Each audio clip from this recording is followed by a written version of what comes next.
Hello students, I hope you all are doing good. So welcome to the daily news analysis, and today we'll be assessing the important news articles of 11th of February 2022. I'm your educator Prithviraj Singh. So let us begin with the important news articles of today. And guys, we would be covering both the important articles from the Hindu as well as Indian Express, right? So we are not limiting ourselves to the Hindu, right? So we are different from others in the sense that we are covering the two important newspapers of the country, right?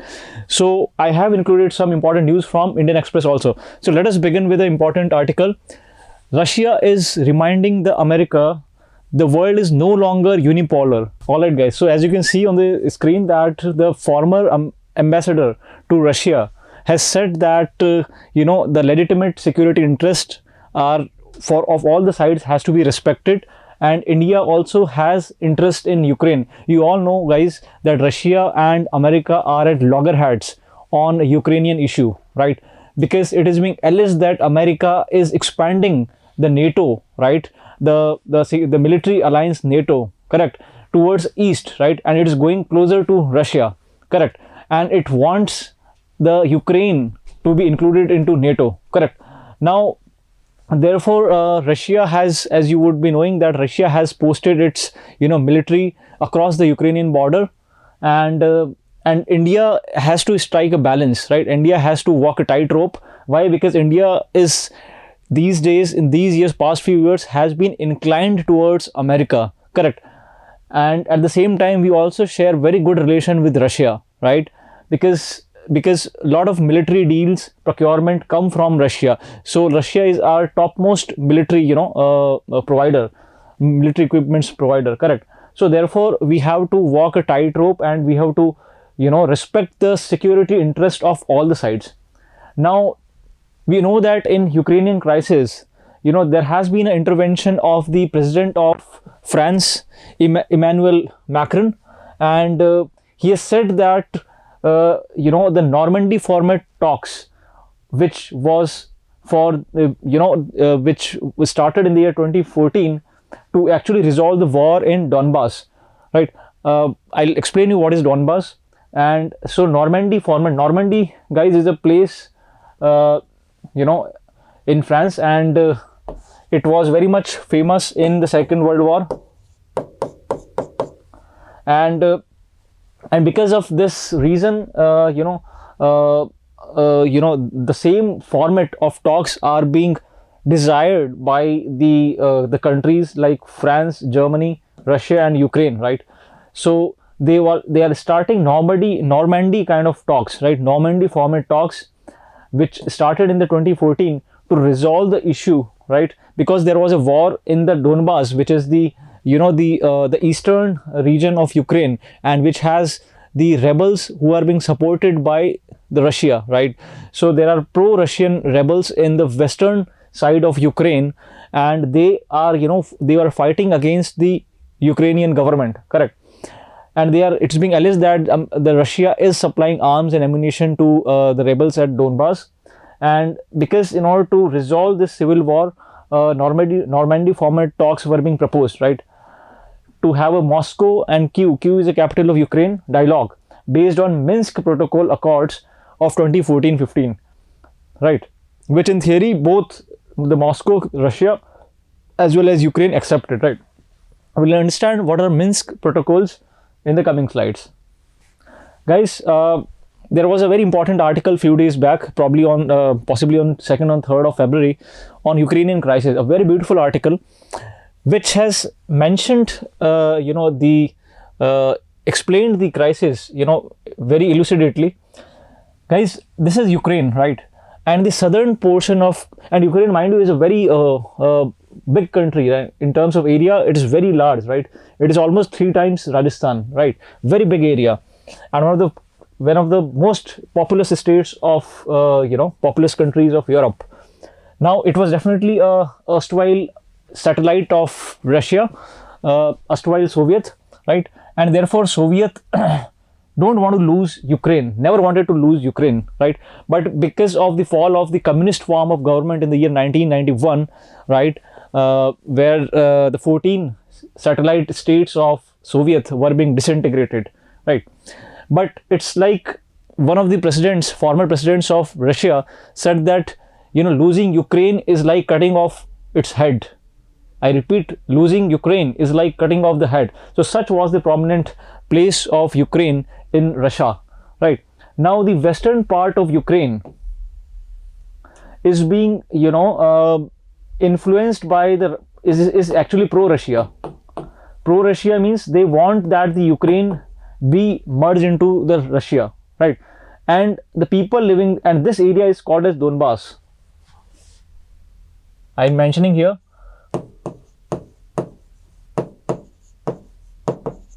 Donbass, and here the rebels, here you have rebels who are fighting against the Kyiv government, right?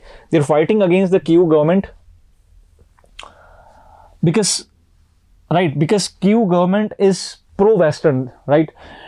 And the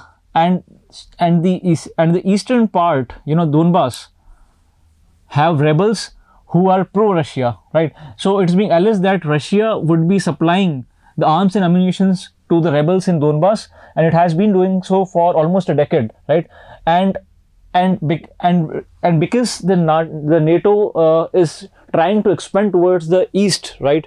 That means it tries to include Ukraine as a member of NATO. So therefore, Russia has, you know, posted its has stationed its army across the Ukrainian border, right? And they're trying to, you know, intrude from the Donbass area. And you all know that Belarus is a ally of Russia. It is also pro-Russia. It is an ally of Russia, right? So Russia is also thinking of, you know, entering from this side to Kyiv. So it is in this way kind of surrounding or around, you know, the Kyiv, which is the capital of Ukraine. Correct. Crimea was already annexed in the year 2014 by Russia. So it is also, you know, trying to launch attack from Crimea, right? In this way, it would be a triangular attack from north. The army would be, you know, they are aiming to, you know, intrude the army from Belarus, from east, you know, Donbass area, and from south, Crimea, right? Now, in this sense, they want to have Ukraine again in their fold, right? So there is a possibility that if it's not being controlled, it would have severe repercussions across the world, in fact, right?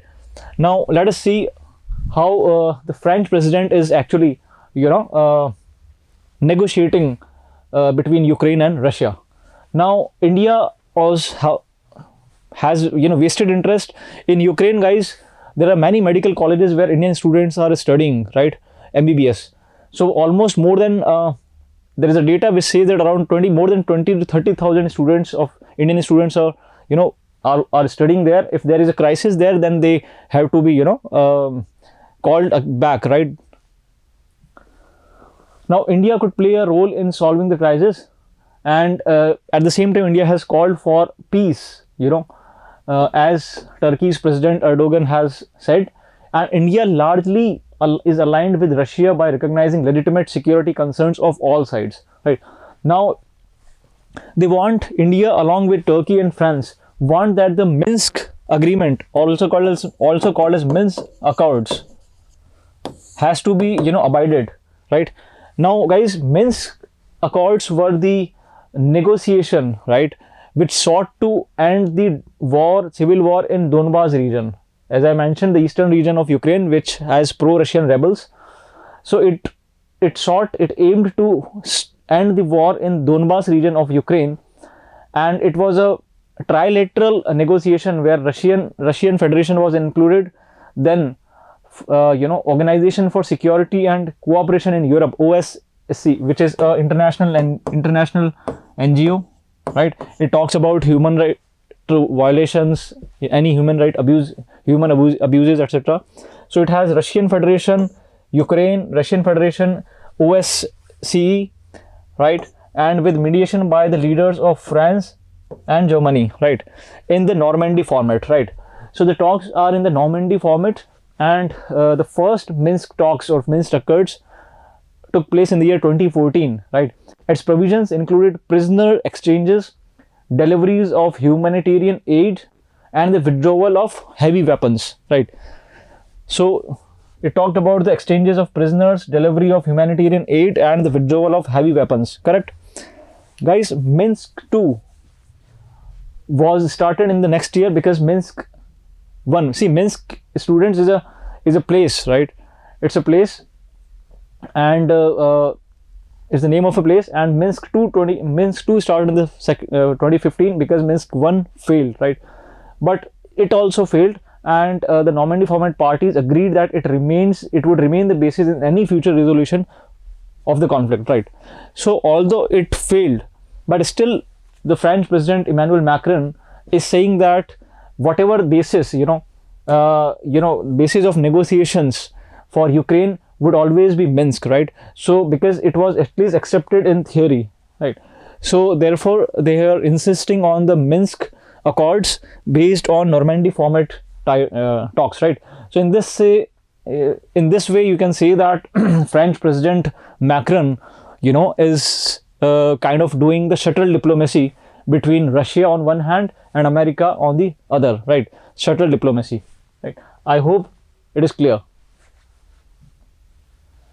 At the same time, guys, you would be knowing that American President Joe Biden has also said that he would be, he would be cutting the Nord Stream 2 gas pipeline, right? You all would be knowing, guys, Nord Stream gas pipeline runs in Europe, and it connects Russia, right? Because Russia has gas reserves.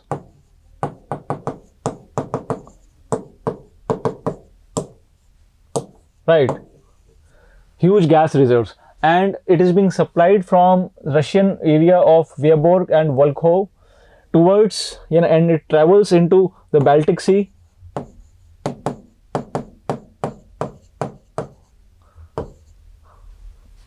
and goes to Germany and many other European countries. It also has access to Ukraine, right? Now America has threatened that they would stop the Nord Stream 2 gas pipeline if Russia escalates military tensions in Ukraine, right? So definitely when it would stop Nord Stream 2 gas pipeline, the European countries would be losing it, right? But Russia would be losing a very big market, getting very big market, European market, for its gas reserves, right? So therefore it would be a economic diplomacy, right? It would be a economic sanction over Russia, right? You can see, guys, Nord Stream is a natural gas pipeline in Europe, and it runs from the Baltic Sea, from Russia to Germany, right? Now it includes two pipelines. It includes two pipelines running from these areas, and further it was being stressed to Nord Stream 2 right, and is connected to Opal, so on and so forth, right? I hope it is clear. So Nord Stream 2 is very, very important, guys, and as you can see on the screen, the question, it is high probability of a question being asked for Nord Stream 2 gas pipeline. Now a bit of information about Nord Stream 2. Let us see.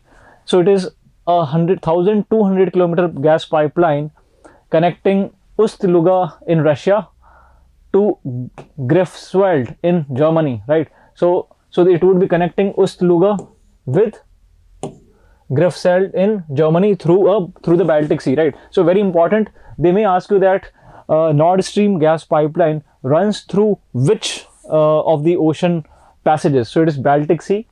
It's a 1,200 kilometer gas pipeline, natural gas pipeline, and it would carry 55 billion cubic meters of gas per year. It's a very big quanta. It was decided to build this pipeline in the year 2015. Nord Stream 1 system is already completed, and together with NS2P, it will supply 110 billion cubic meter of gas per year to Germany, right? And President Joe Biden had threatened to have the crucial NSG2 pipeline blocking Russia to continue its invasion, if it continues invasion in Ukraine, right? I hope you have understood it. Now moving to the next news. Now guys, India has recently said that it would be helping Sri Lanka in designing its unique identification number, as we have Aadhaar number, right? A digital identification, a digital identification system as Aadhaar. However, it would be called as Unitary Digital Identity Framework, right? So it would be Unitary Digital Identity Framework, and India would be supplying. So there would be a technology transfer, right? India would be doing the transfer of technology. It would be designing its unique digital identity system, right? Which would digitally identify the citizens of Sri Lanka. In this way, it would enhance and boost India-Sri Lanka ties, right? And in this way, we Indian state can, counterbalance. Are you getting China? So it would be modeled on the Aadhaar, and Unitary Digital is an initiative by Sri Lanka to digitize citizens' identities. Guys, Aadhaar is a 12-digit random number, right? Very important, 12-digit random number, and it's issued by an authority called as Unique Identification, Authority of India. And the demographic and biometric deduplication is there, right? So there are no duplicacies in the Aadhaar number. It strives for deduplication, and the Aadhaar card and the UID will not replace these identification documents, right? Now today, the utility of Aadhaar is increasing. However, Supreme Court has said that it is not mandatory, but many KYC, right, know your customer norms issued by various banks, financial institutions, telecom firms, etc. Aadhaar help them in maintaining the customer profiles, right? So, and today Aadhaar is very much used by the the government government in transferring of the free ration or the PDS or subsidies, so on and so forth, right? So it's being used for public welfare and citizen services, right? I hope it is clear. So the examiner might ask you that recently India has signed a deal wherein it would be providing the digital identity system called as Unitary Digital Identity Framework on the lines of Aadhaar. Which country among the following is it? So the answer would be Sri Lanka, right? Very important. I expect a question on this. Guys, recently the innovator or who discovered the HIV virus for the first time in the world died. Yes, I'm talking about the French researcher named Luc Montagnier. And for the discovery of the HIV virus, right, human immunodeficiency virus, he won Nobel Prize in 2008. Nobel Prize in Medicine in the year 2008. So he died recently, although he won it with his colleague Francois Bersinoussi, right? So he was a renowned French virologist, and he identified the HIV which causes AIDS, right? So let us understand a bit of detail about AIDS, and I expect a question being asked on Luc Montagnier. They may ask you that which among the following famous virologist recently died who was being credited for discovering HIV virus, right? So it is Luc Montagnier, and he was also a Nobel Prize awardee recipient, right? Now, moving ahead. Now, HIV, guys, is a virus, human immunodeficiency virus, and it completely, disrupts your immune system. Guys, when we are born, we have a natural immunity, right? There are two kinds of immunity. We also discussed yesterday. Natural immunity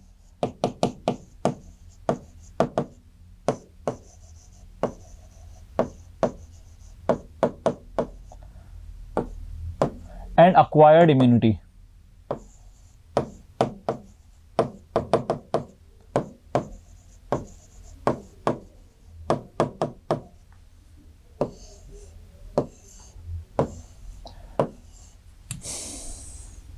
Now, natural immunity is one which a person is born with, right? So when a baby is born, he or she has this natural immunity, right? So body is being, the mechanics of the body is like that. We have a natural immunity, and these antibodies, in the form of white blood cells, protect us from the infections, correct? Then we have acquired immunity. Acquired immunity is being derived from external assistance, right? For example, vaccinations, right? For example, a children is being, infant is being, inoculated with 7 vaccines for diphtheria, polio, pertussis, tuberculosis, so on and so forth, right? So the immunity that you acquire through external sources like vaccination, right, or in some oral dose is called as acquired immunity, right? So HIV virus, human immunodeficiency virus, right? This virus, leads to immune system deterioration. So it would be deteriorating the immune system, right? It would be disturbing and degrading the immune system, thereby making our body prone to infections, prone to foreign agents. Are you getting? So when the immune system of our body is being disrupted, then we would be more prone to the infections from outside, and our WBCs, also called as CD4 cells, won't have the power and the potential to fight the foreign infections or the foreign invasions, right? So therefore, HIV virus is a very dangerous virus, and it actually leads to immune system deterioration. I hope it is clear. Now in this way, the immune system becomes unable, is unable to work as effectively as it should, and our immune system can completely clear many viruses in our body, but not HIV, right? So normally our immune system, for example, let us talk about the COVID, right? So when we are inoculated by Covaxin, or let's say Covishield, we get an acquired immunity from COVID-19 virus, right? So it's acquired immunity. But a person with HIV will find it very, very difficult, to fight against the virus, even if he is being inoculated by the vaccines. Why? Because HIV actually disrupt your immune system, thereby making you more prone to the external infections. I hope you are getting my point. Now, when I compare HIV with AIDS, now when the HIV becomes severe, I would say that it is the third stage, or it is the last stage of HIV, right? While HIV is a virus, AIDS, students, is a condition. It's a medical condition, acquired immunodeficiency syndrome. I repeat, it's acquired immunodeficiency syndrome. So when HIV is not being, controlled, it goes to many stages, and the last stage, it acquires this, it takes the shape of this disease called as AIDS, right? And contracting HIV can lead to the development of AIDS, and it is the stage 3 of HIV, right? It develops when HIV has caused serious damage, to the immune system, and it is a complex condition, guys, with symptoms that vary from person to person, right? So the the image that you see on the screen you will be able to better understand from this. Now HIV is a virus, and AIDS is the last stage of HIV infection, correct? And CD4 cells, also called as T cells, are the white blood cells, right? And they are like, they are like warriors. They fight the infection and play a very important role in your immune system, right? CD4 cells, right? Very important. And HIV attacks the CD4 cells, and the loss of CD4 cells, right? As you can see in this tube, earlier you had these many blue CD4 cells, and these two are the HIV virus. And then this is how, if it is not being controlled, it increases, and after 10 years, if it's not being controlled till end 10 years, it would lead to a disaster where you will be having very less WBCs or CD4 cells, and it would lead to a death of a person, right? I hope it is clear. Moving ahead. So this is a difference between the two. People with HIV do not always have AIDS, right? Very important, because AIDS is the last stage, right? And so the things that we discussed, right?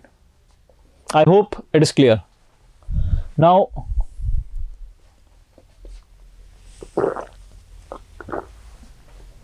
moving to the next news, guys.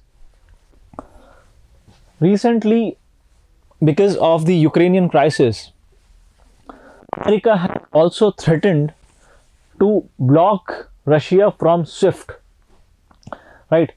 So therefore, Russia, if is being blocked from SWIFT, it would be an economic sanction on Russia, right? So guys, this is how, you know, the countries use the I would say sanctions, be it the diplomatic sanctions or economic sanctions, right, or arms sanctions, to, you know, actually pacify the situation, right?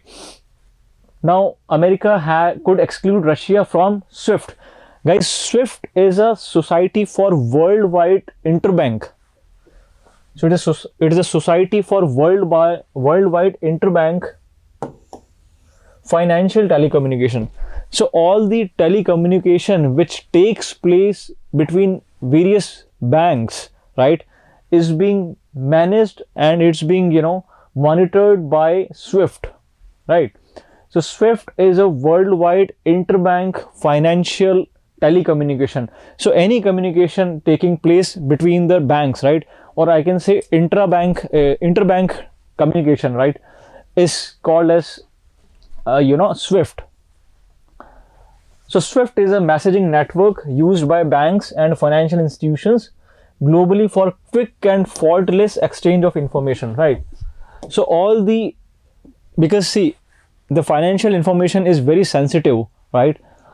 Let's say a person in America from Citibank want to have a transaction in, let's say, HSBC Bank in UK, London, right?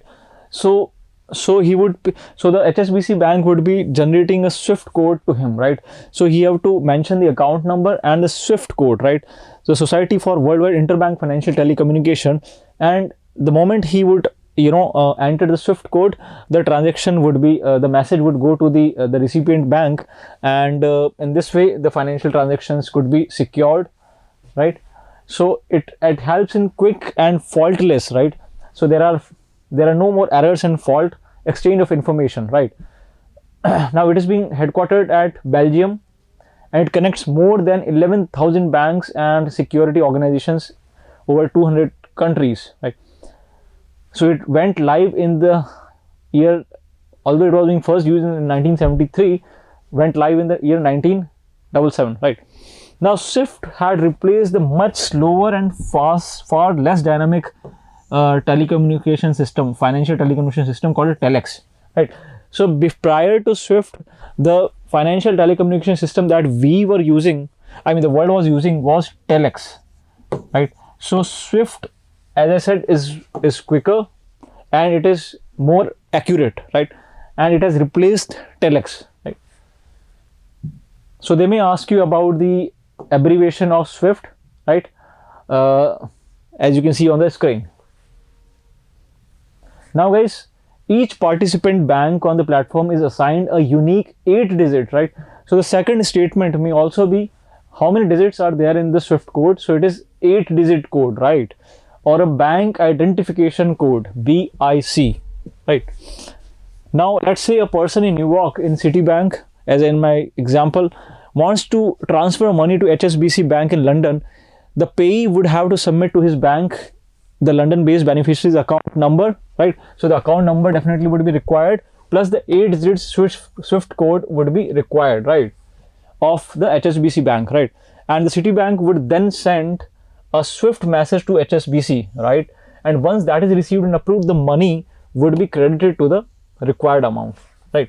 So in our case, the money is being transferred from a Citibank account to HSBC in London, right? And the payee has to, you know, enter the account number and the 8-digit SWIFT code, and once it's being entered, the Citibank would be sending, you know, the Citibank would be sending a SWIFT code to HSBC Bank,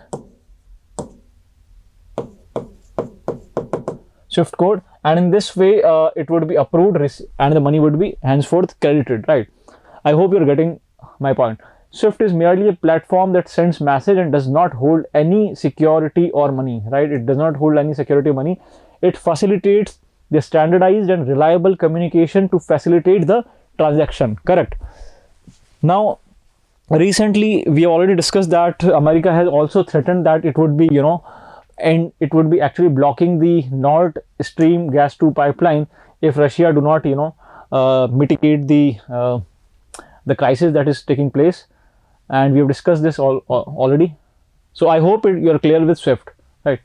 So it's the foreign. Now, if any country is being excluded from SWIFT, right, it would be a financial blockade over the country, and its foreign funding would take a very big hit, right?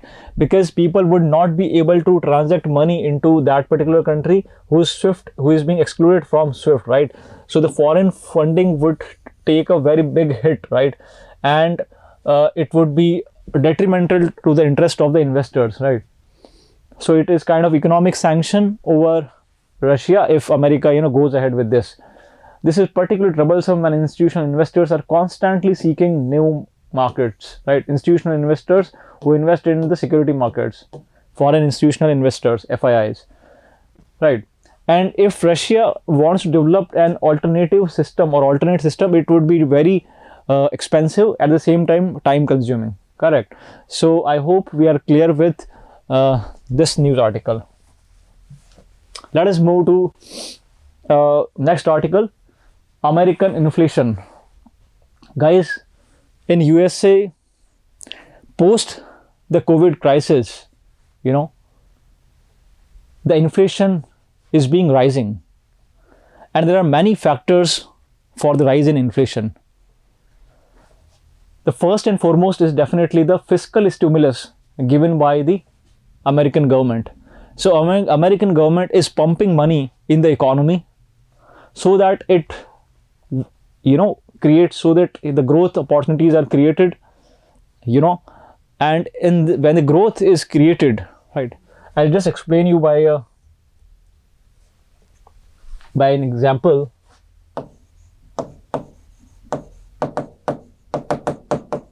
We also discussed it in the last class, but for the benefit of the students, I'll explain it again.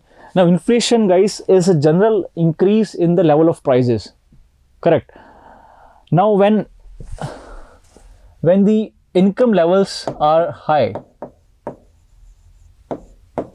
it may be, and definitely the government want to increase the income levels, right? Because the government want to increase the employment opportunities.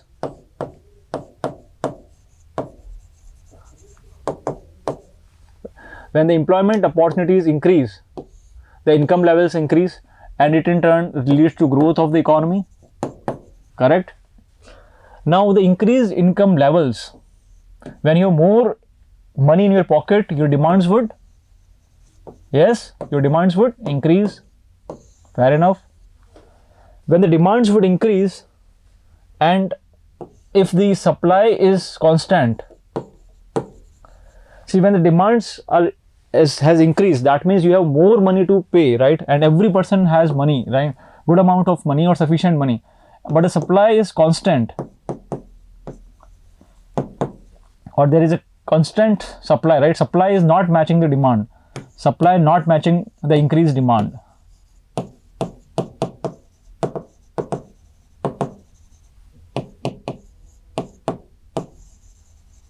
Then what will happen? Many people have the money to pay, right? The demands are more. So how it would affect the prices?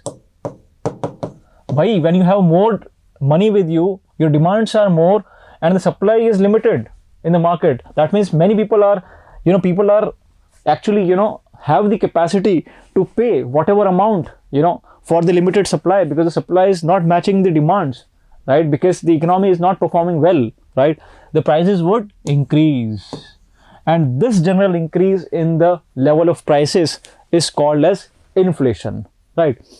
In India, we calculate inflation, right, based on CPI and WPI indexes, wholesale price index and consumer price index, right?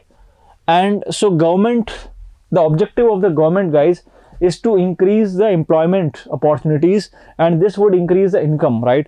But if the government is not taking care of the supply side, right, if the supply side is not being taken care, and supply side would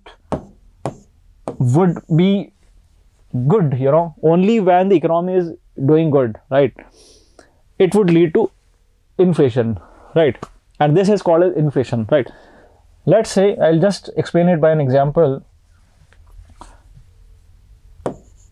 Assume that yesterday you went to Sabji Mandi and the price of 1 kg tomato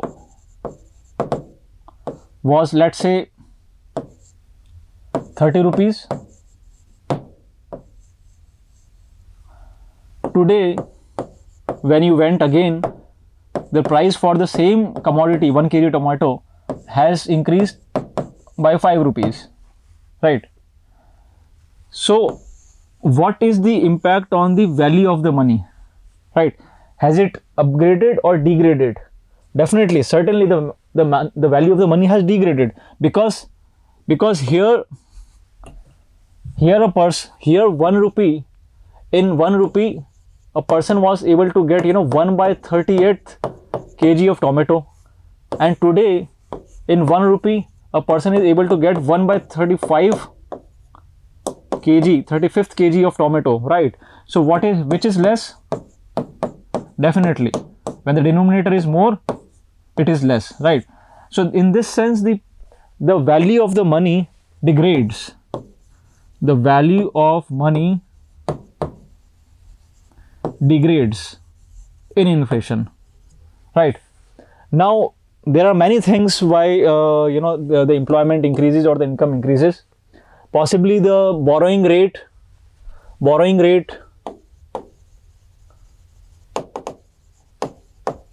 is being lowered.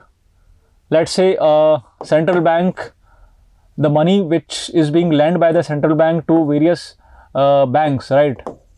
Let's say RBI is you know, giving the money to various banks. Here I'll explain. Let's say RBI lending money to various commercial banks,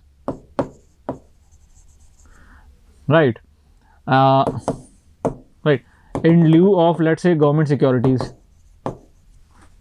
So, and the borrowing rate is called as repo rate. Correct. If the repo rate is lowered, what would happen? Banks would be more comfortable to borrow money from RBI, because the rate of interest that the RBI is charging over the banks is lesser, right?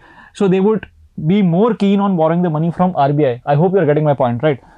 And in this way, more money would be injected in the economy, right? And this is the expansionary policy of the government. Sorry, expansionary policy of RBI, right? So government, when wish to, and today definitely in India it is being monitored by MPC, Monetary Policy Committee, where there are 3 members who are the government nominees and 3 are the RBI officials, right? So in expansionary policy, government wish to increase the employment levels, right, the income levels, but it has a counter effect because it may increase the inflation, right? So therefore, guys, we also learned a few days back that the rate of inflation, you know, is inversely proportional to the rate of unemployment. More the inflation, less the rate of unemployment, right? That means more the inflation, right, more the employment, right? And this is called as Phillips curve. I hope you are getting my point. When the inflation is high, that means the income levels in the economy are high, right? The employment level are high, correct? But then, and higher income levels may lead to inflation if the supply is not matching the demand, right? So higher employment levels or high income levels may lead to inflation, right? And the RBI, the task of RBI is to control inflation in the country. And you all would be knowing that MPC,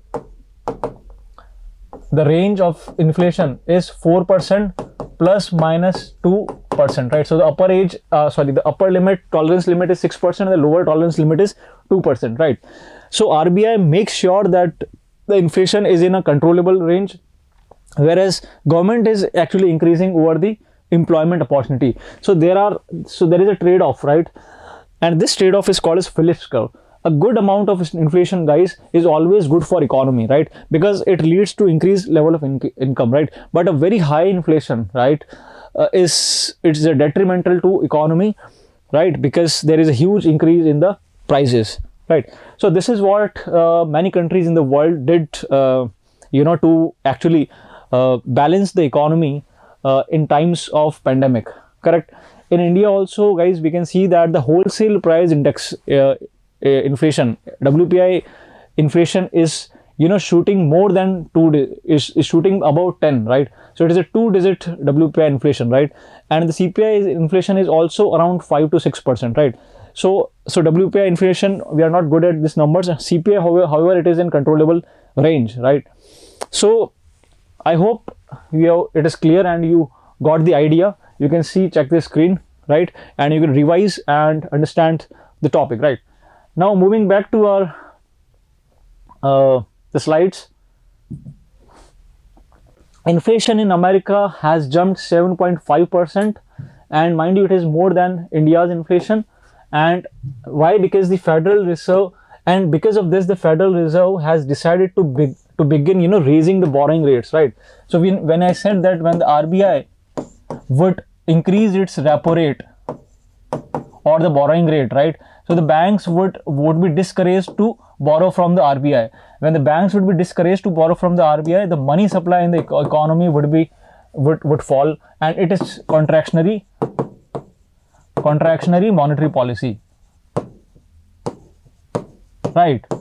That means the excess money would be absorbed from the economy, and thereby the inflation levels would be controlled, correct? However, in the recently held MPC committee, there is no change in the rates, but in America, the Federal Reserve had decided to begin raising the borrowing rate across the economy.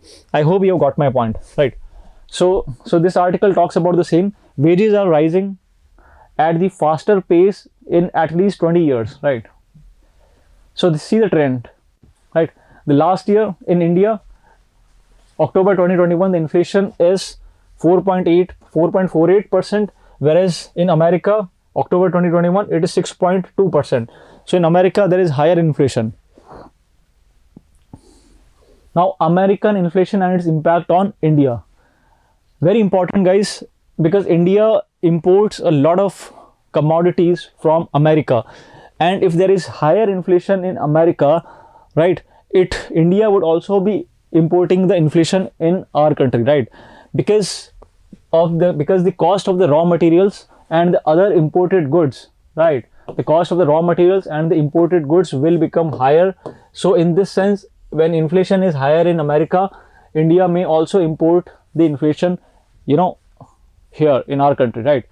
And in this way, the consequences will be different. In Fed try to curtail inflation in America. It will want to control the money in circulation, undertake a tighter monetary policy. As I said, that they may increase the borrowing rates, the higher interest rates, because see, when the interest rates of the banks, commercial banks, are low, it would have a positive effect on the money supply, and it would may increase the inflation because more money is in the market, right? And when the interest rates are increased, the excess money from the market would be absorbed, and it would lessen the inflation, right? So the higher interest rates make it more lucrative for people to keep money in their saving account, and in this way, there is a phenomenon, guys, in economics called as beggar thy neighbor effect. Beggar thy neighbor effect. It means that the impact of inflation, let's say in a foreign country on a country like India, right? The ripple effect. The rise of interest rate in America, might attract the investors to park their money in the America, right? So if the interest rates in America would rise, the Indian investors would start parking their money in America because they would get higher returns, right? Because of the higher interest rates. Are you getting? So they would attract the investors to park the money in America, and this effect is called as beggar thy neighbor effect in economies, right? RBI might also increase interest rate as well, because in India also the WPI inflation is hitting 2-digit, an increase in the interest rates in India too translates to money in circulation in the economy, implying that the rupee becomes more expensive, right? So when there is increase in the interest rates, the money supply would lessen and the inflation may be controlled, right? When inflation is controlled, you know, it would translate into less money in supply, less money in the economy, right? I hope you are getting my point. So it's all macroeconomic concepts, right? When there is a lesser money supply in the economy, the rupee may become expensive, right? Rupee may become expensive, something called as appreciation, right? Let's say if today the rupee $1 is equal to, let's say, 75 rupees, and tomorrow it becomes $1 is equal to 70 rupees. So that means the rupee has become more expensive, right, vis-a-vis dollar, or the currency has appreciated, right? So they may ask you that when the interest rates are increased. So in this, why this article, guys, we at ClatPrep, you know, do not just limit our discussion over the article. We explain the background, we explain the concepts which are attached to the article, right? And in this way it helps the students solve the questions and understand get clarified their concepts, correct? So they may ask you the question, guys, that if the interest rates are increased, what is the impact on the money, right? Would it appreciate or depreciate, right? So students, I'm saying that when the interest rates would increase, the people won't be borrowing money from the banks. In this way, पैसे से पैसा नहीं बनेगा, the money supply would be less, and when the money supply would be less, the inflation may be controlled, right?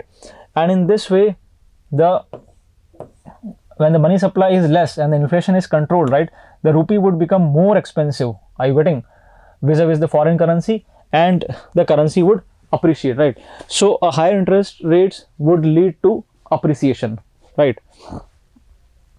And appreciated rupee would pose problems, right, to the economy, right, to the exports, my bad, to the exports. Why? Because let's say yesterday $1 was equal to 75 rupees. Today $1 is 70 rupees, right? So that means yesterday the exporters, when they exported the commodity, they were getting 75 rupees a dollar, and today they are getting 70 rupees a dollar, right? So that means exports would be adversely affected, right, because they are losing 5 rupees on every dollar, are you getting? So it would pose problems for the exports. Again, a concept we have learned through this article, that an appreciated rupee poses problems for the export sector, right? And when the export is less and the imports are high, right, it results into trade deficit, right? That means more money is being flowing outside the country than it is coming, right? Because when you export the commodity, you get money in dollars, right? And you're importing, you have to pay in dollars, are you getting? So trade deficit also has a detrimental effect on the foreign exchange reserves. It dips, right? It lessens, right? And in this way, if RBI doesn't undertake any action to control the money supply, it would not lead to continued imported inflation, but might also lead to capital flight to the America, right? Because the higher interest rate in America would attract the investors, right? So there would be capital flight to America, leading to loss of potential capital for entrepreneurial opportunities in India, right? Now this article was being taken from Indian Express today, and very important article, and it may have clarified your concepts of economy. I hope it is clear. Moving to the next slide. Now there is a slide about free trade agreements, but before I start this slide, I would like to jump into the editorials of today. Now there is an editorial on the reservation, guys, in the Hindu newspaper of 11th of February, and it talks about the 75% reservation which is being proposed by, not proposed because it is act, right, which is being given in the act of Haryana, Vidhan Sabha, which gives 75% reservation to the domicile residents of Haryana in the private sector jobs, right? So you all would be knowing that Haryana government or Haryana state, assembly has passed an act which has reserved 75% of the lower end jobs, right? When I say lower end jobs, those jobs for which the payment, monthly payment is less than equal to 30,000 rupees, right? So for those jobs which have the payment per month less than equal to 30,000, are called as lower end jobs. So such lower end jobs in private sector, right, very very important, private sector would be, such jobs would be reserved for the local residents, right? So the lower end jobs where the payment is less than equal to 30,000 per month would be reserved for the local residents, those residents who are working in the private sector, right? So that means the private sector jobs, the low end private sector jobs in Haryana would be reserved for the local residents, and there would be a reservation of 75%, right? Now there are many constitutional questions which this act has raised, right? So let us understand them one by one. Now the first question, now guys, on the same lines, even Andhra Pradesh and Jharkhand, also have passed the similar bills, right? So they may ask you that which among the following states have passed the acts which have reserved, the seats in the lower end private sector jobs for the residents. So it is Haryana, Andhra Pradesh and Jharkhand, right? And so there are three important constitutional questions which are being raised in this article. First is Article 19, Clause 1, Subclause G. Now guys, you all know, and we have discussed it earlier, that Article 19, which is right to freedom, right, has 6 sub-articles. Clause A, in fact it is subclause because Article 19 is being read as Article 19, Clause 1, Subclause A, Subclause B, Subclause C, D, E and G. I have intentionally removed F. Why? Because F is no more a fundamental right, it was right to property, and it has been repealed. Repealed means removed from the list of fundamental rights by 44th Constitutional Amendment Act 1978, and it's now a legal right. It's now a legal right under Article 300A. Very important information, guys, just be on the board. So right to property, which was there as Article 19, Clause 1, Subclause F, was removed by 44th Constitutional Amendment Act 1978, and now it's a legal right under Article 300A, right? So out of the 6 fundamental rights, the G, Subclause G of Article 19 talks about the freedom of profession, occupation, trade and business, right? So POTB, freedom of profession, occupation, trade and business, right? So every individual citizen of the country has the freedom of profession, occupation, trade and business, but there are some reasonable restrictions in the interest of the general public, and in particular related to specifying any professional or technical qualifications, right? So a professional or technical qualification may be subscribed to reserve a sector for government monopoly, right? And this act encroaches upon this right to carry out any profession, any occupation, right? Now assume that a Rajasthani want to apply for a private sector job in Haryana, and he knows that 75% of the posts in Haryana are being reserved for the residents or Haryana domicile residents. Then it encroaches Article 19, Clause 1, Subclause G,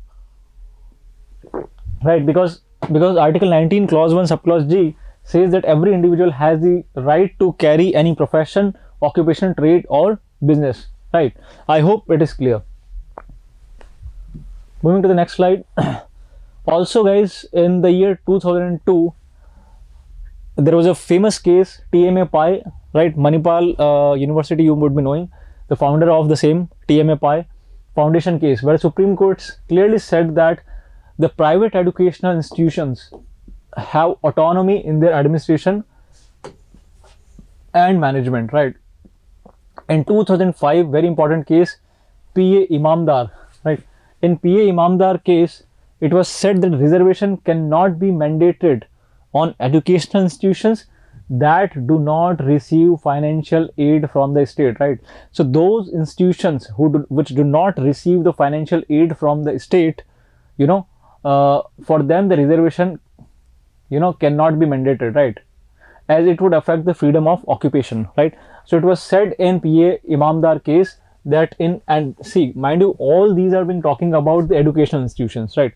Educational institutions. So there is no mention of private sector, right? So in this way, if you do reservation in private sector, therefore it actually violates many provisions of the constitution, correct?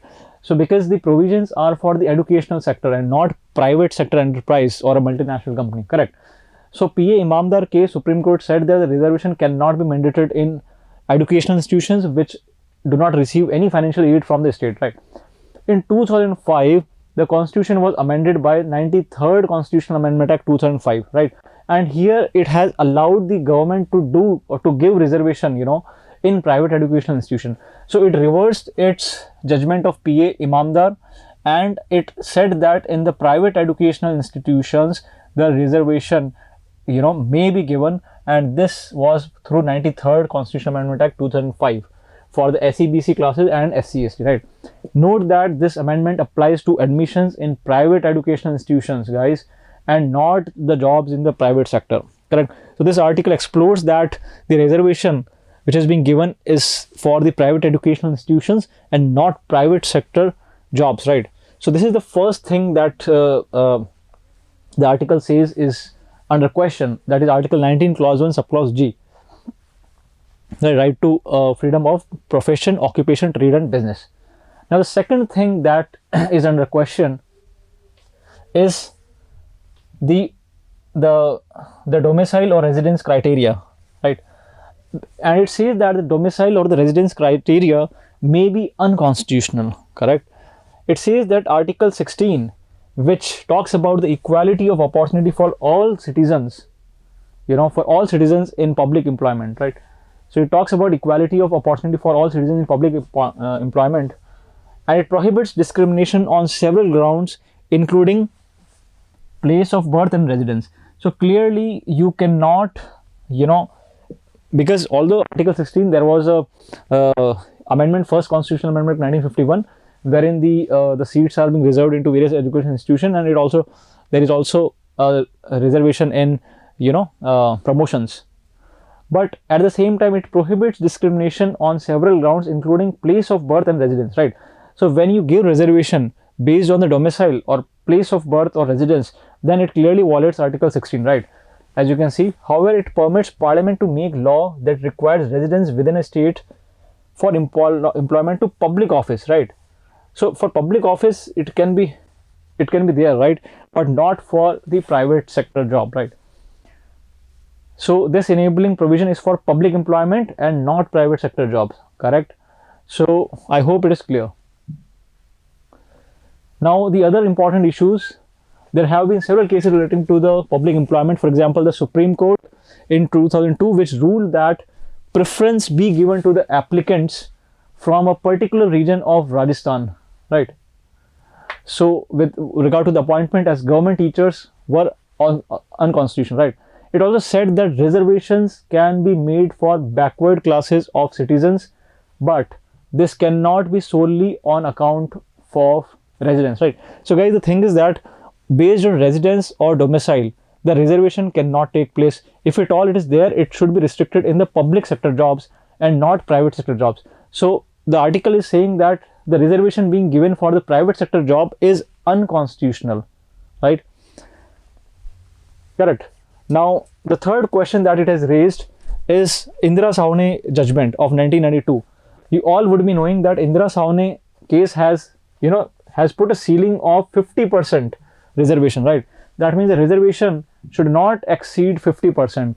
And when Haryana gives 75% reservation, then actually it violates Indira Sawhney case. I hope you are getting my point, right? until and unless Indira Sawane, there was an exception that until and unless the state makes a special case of exceptional circumstances, as it was there in Tamil Nadu for the 50% limit to be breached, then only it can be done. Otherwise, it can't happen, right? I hope you have got my point. Correct.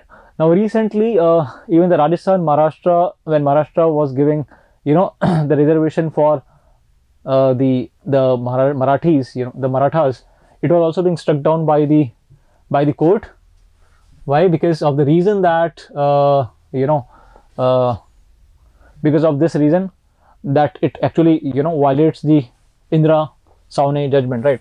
So the case is saying that it affects equality, it breaches the notion of equality, right?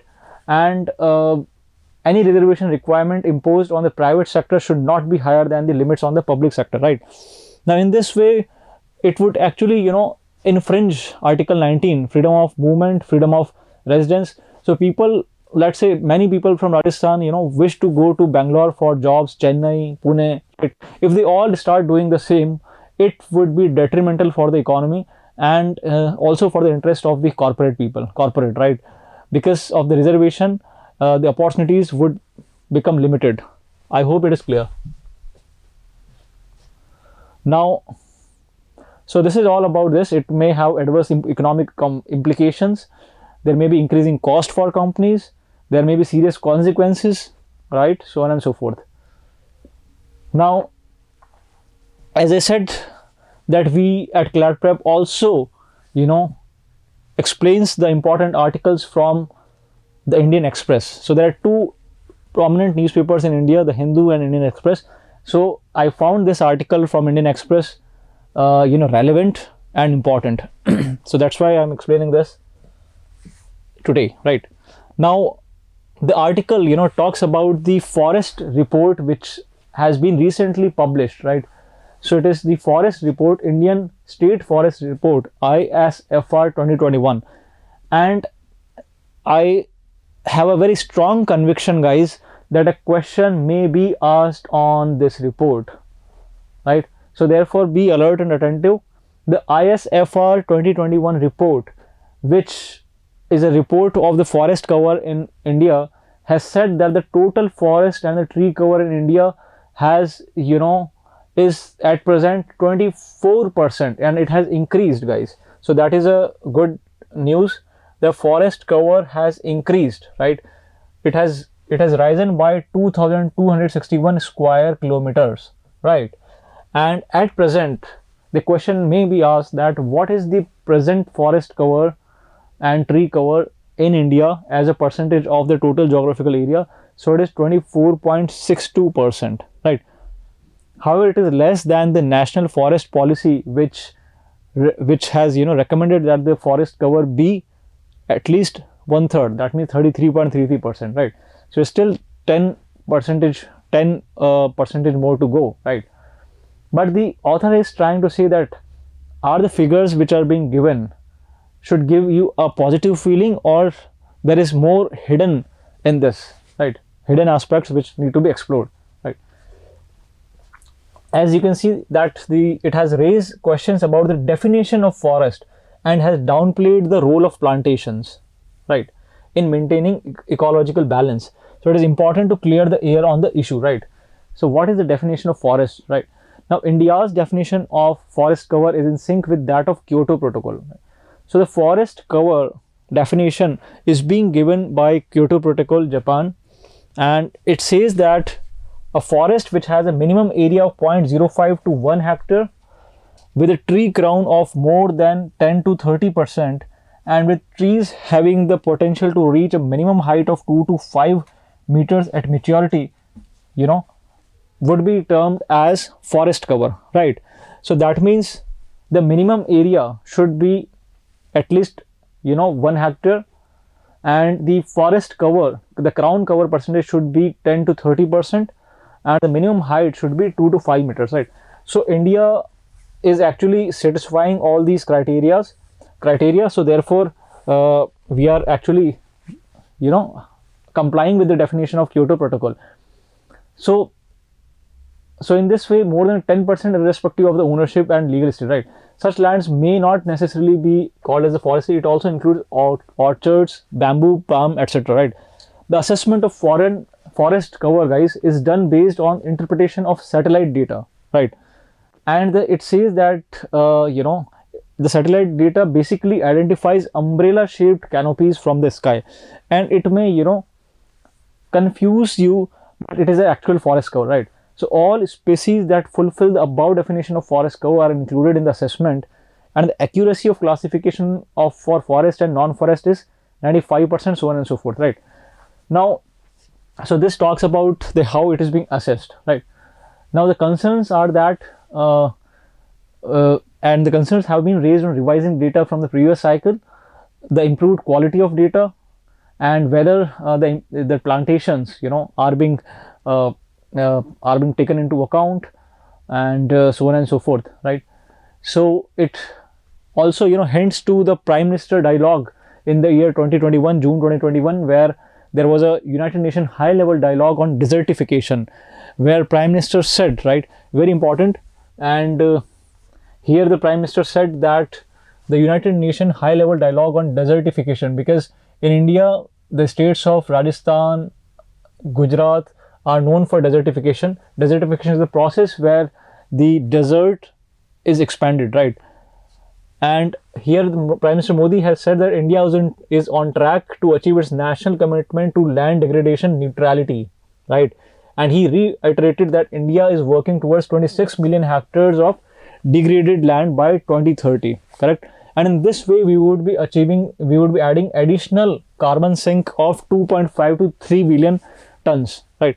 And this would help us in net zero emission, right? The term that we all are using, net zero emission, right? Even in the Conference of Parties 26, COP26, the same thing was being talked, right? Net zero emission. So that means replacing the carbon dioxide in the atmosphere through various other mechanisms like carbon sink, afforestation, so on and so forth, right? Wildlife conservation efforts. Now, thanks to the tiger reserves in India, from 9 tiger reserves in India, we have today 51 tiger reserves, right? And it has created a huge carbon sink in the country, right? Although, as I said that, because when I was discussing the data, I said that the ISFR report says that the forest cover is 24.62% of the total geographical area, right? But the National Forest Policy, right? National Forest Policy says that it should be 33%, right? So still we are 10% less. So the National Forest Policy of 1988, correct? So still a long way to go, and trees outside forest has also been defined in the article. We say that those forest or those green cover that you find outside the forest area, right? For example, on the sides of the road, right? On some canals, canal bunds, etc. On the farmlands where you find tree outside forest, so they are also covered. In this sense, there is a positive increase in the forest area, right? And still there is a draft National Forest Policy 2021 which is under deliberation, right? So this is an important article from Indian Express, and India is moving towards restoring the ecological balance of the planet, right? So guys, so this is all we discussed today, and one article which I was discussing with you with regard to FTA does not have much of the explanation, right? So free trade agreements, it talks about the free trade agreements between the two countries to actually enhance the trade ties between the country, right? So there are different types of free trade agreements, like preferential trade agreements, also called as generalized system of preferences, GSPs, right? So on and so forth. So it also talks about the partial scope agreement and the free trade agreement, right? Okay students, so that's all for today. I hope you enjoyed the session. This is your educator Prithviraj Singh signing off. Good day, goodbye.